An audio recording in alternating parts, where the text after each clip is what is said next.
Este é o Festival Literário Histórias na Sua Casa.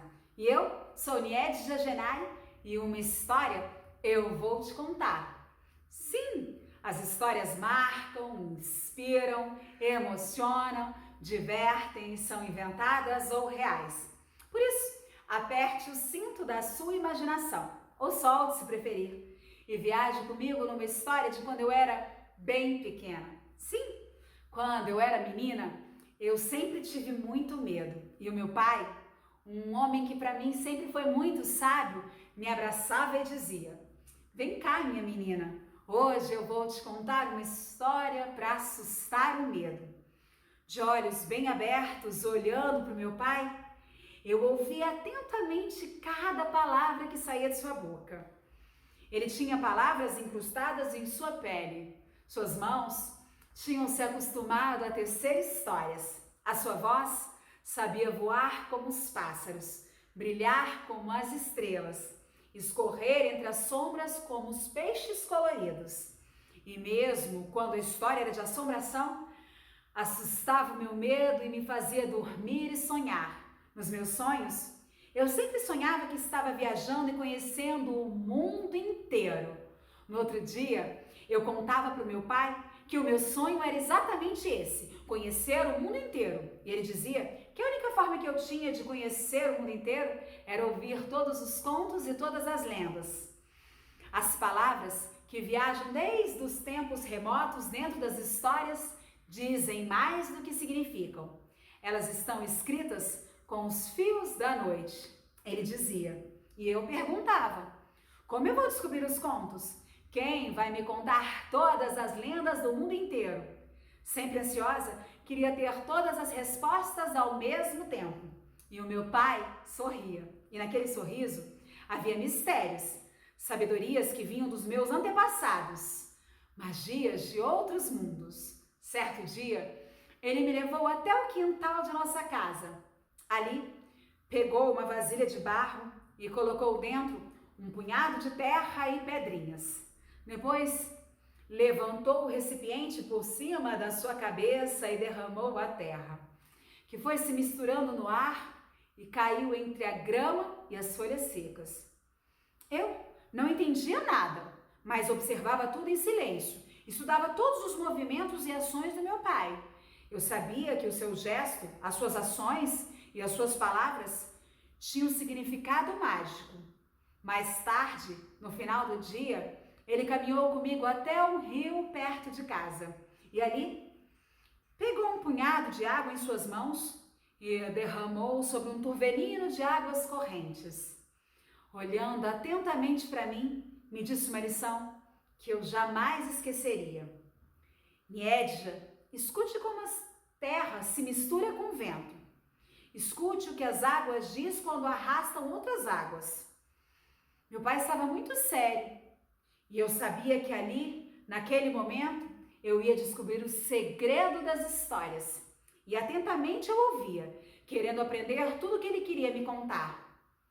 Todo mundo sabe que só precisamos escutar a terra. Os contos, minha filha, estão nela. As palavras do meu pai pareciam ficar presas no vento. Os contos se escondem em segredos. Cada palavra serve para algo além de dizê-la. E é só deixá-la voar ao vento. As palavras podem matar pessoas ou podem acariciar os ouvidos nas noites frias e curar a alma. Se maltratamos as palavras, os relatos se perderão. E é a terra que conta, pois as histórias nasceram nela. Por isso, dizemos que se contam contos para o medo dormir. E foi assim que eu entendi que as histórias faziam o meu medo dormir. Por gostar tanto da lição que aprendi nesse dia, me tornei contadora de histórias.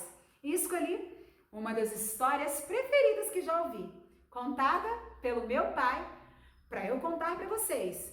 Uma história contada há milhares de anos, que se tornou tão importante ao longo do tempo que é passada de geração em geração.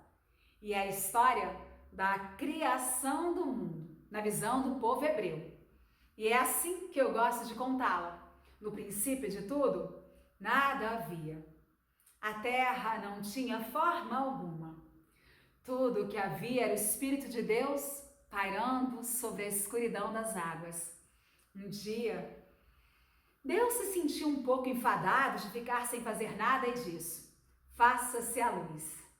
Como num passe de mágica e ao som dessas palavras, a luz apareceu. Chegou radiante e tudo ficou claro. Deus ficou muito contente quando viu que a luz era boa e resolveu separá-la da escuridão. A luz chamou dia e a escuridão, noite. E assim foram criados os dias e as noites. Esse foi o começo. Deus, no entanto, ficou satisfeito. Usou o timbre mágico de sua voz e disse: faça-se um firmamento entre as águas. Separou-se o firmamento. As águas foram separadas do firmamento, o que ficou por cima. E esse firmamento superior, o divino chamou céu. Assim ficou sendo. E a sua criação foi ficando cada vez melhor. Naquele segundo dia, amanheceu, entardeceu e anoiteceu. Deus acompanhou cada um desses processos e ficou muito contente, mas não satisfeito.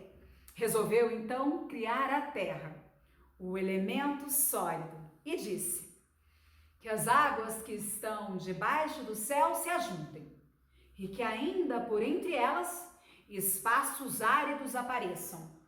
Na mesma hora, ao ajuntamento das águas, chamou mar. E ao espaço seco, chamou terra. E sabe o que aconteceu? Deus olhou para tudo que havia criado, deu um sorriso bem largo, um sorriso sábio, um sorriso de Deus, e viu que tudo aquilo era muito bonito, que estava tudo muito bom. Depois de ter visto a terra que havia criado, Deus pensou que do jeito que estava, ainda carecia de algo.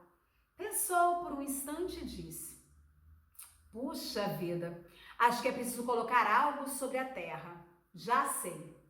Produz a terra muitas plantas, ervas e árvores frutíferas, e que todas possam se reproduzir de alguma forma. E não é que, de repente, essas coisas apareceram sobre a terra? Imediatamente surgiram árvores que traziam dentro de si sementes para novas árvores, e as espécies foram se reproduzindo, concretizando as palavras divinas. Deus olhou orgulhosamente o que havia criado, viu que tudo estava bom, e assim foi o terceiro dia do processo. Embora estivesse achando uma maravilha tudo o que criava, Deus ainda não estava de todo satisfeito. É que ele é perfeccionista e sabia que era preciso dar um toque no quadro que ele havia pintando. Então disse: faça-se luzeiros nos firmamentos do céu, para diferenciar o dia da noite, que sirvam de sinais e que marquem o tempo, os dias e os anos, que resplandeçam e iluminem a terra. E assim aconteceu. Antes, porém, Deus tomou certo cuidado, cuidou pessoalmente desses itens. Fez um grande luzeiro para presidir o dia e fez um menor para presidir a noite. Para compensar a menor iluminação noturna, acrescentou pequenos luzeiros que surgiriam quando a lua, o luzeiro menor, tirasse folga. Aos pequeninos chamou de estrelas e ao grande luzeiro, sol. Pronto, estava completo o quadro de Deus. Tudo estava ficando muito bonito. Lá do alto de sua sabedoria, ele contemplava a sua criação e ficava extasiado com a sua beleza. A realidade tomava forma. Já tinha colocado ordem onde antes só havia bagunça, separado terra de mar, noite e de dia. O que mais faltava? Porém, bem se sabe que quem muito pensa não fica quieto. Assim acontece com a gente e assim aconteceu com Deus. Ele também não ficou quieto. De tanto pensar, viu que ainda faltava algo em sua obra. O que poderia ser? Aí disse: acho que já sei. Tudo está bem bonito, maravilhoso. Mas para quem eu criei todo esse lugar paradisíaco? Quem irá dele usufruir? É isso. Vou colocar seres dentro das águas para que vejam a maravilha da criação. E também seres que voem sobre as águas e sobre a terra e levem mensagens de um lugar a outro. Serão muitos, milhares, que gozarão da alegria de viver num paraíso. Vou fazer com que eles se espalhem por toda a terra e se multipliquem, dando uma cor toda especial ao quadro que estou pintando. Deus já não se sentia mais solitário.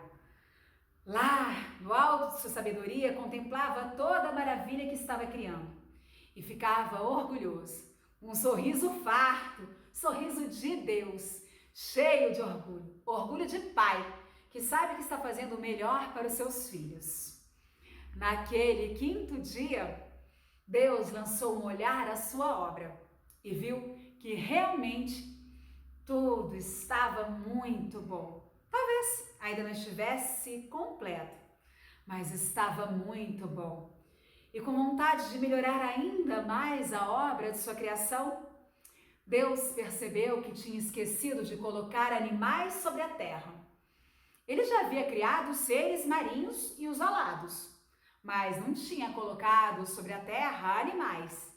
Então, foi logo dizendo: produza a terra seres vivos, animais domésticos, répteis, animais selvagens, diversas espécies, que todos possam se reproduzir e usufruir do mundo que criei, que se espalhem por toda a terra, encontrem o seu cantinho preferido e possam viver ao seu modo. Deus falou isso com muita emoção.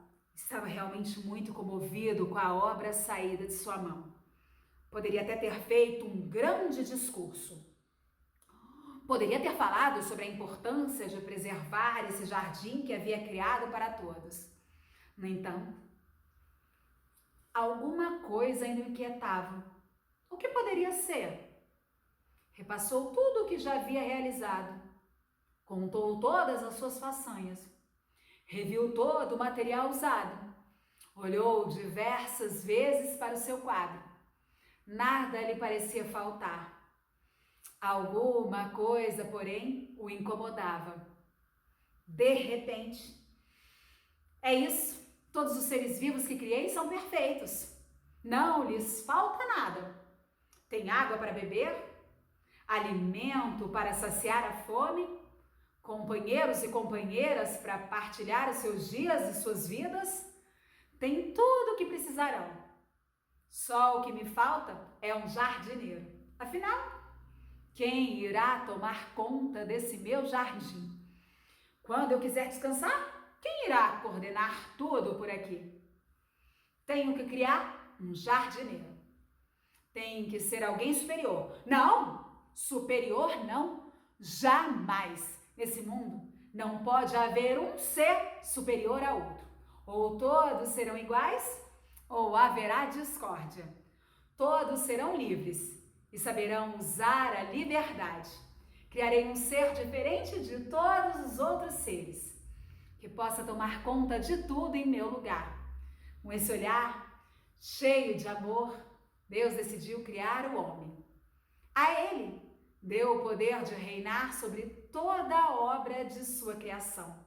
Deus o colocou dentro do seu jardim, deu-lhe ordem para cuidar das coisas e para não querer tudo para si.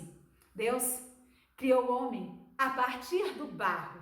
Assim, lhe mostraria que era feito da mesma matéria com que todas as outras coisas foram criadas. Deus fez o homem com muito amor, com muito carinho, com muita afeição. Depois, jogou sobre a sua última criação seu sopro de vida,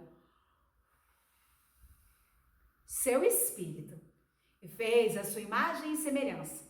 Assim fez também a mulher. Fez os dois juntinhos, para que não quisessem ser melhor que o outro.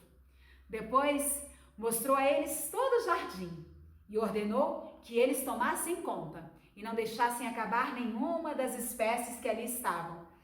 Assim foi o sexto dia. Deus contemplou finalmente toda a sua obra e ficou orgulhoso. Nada estava faltando. E para todo ser criado havia um par. Que seria uma boa companhia por todo sempre. Feito isso, e tendo avaliado a sua criação, depois de entregá-la ao homem e à mulher, depois de fazer o seu glorioso discurso para todos os seres vivos, numa única frase onde disse: amai ao próximo como a ti mesmo. Deus, então, quis o sétimo dia para si e descansou. Eu sou Niede Jagenari, contadora de histórias.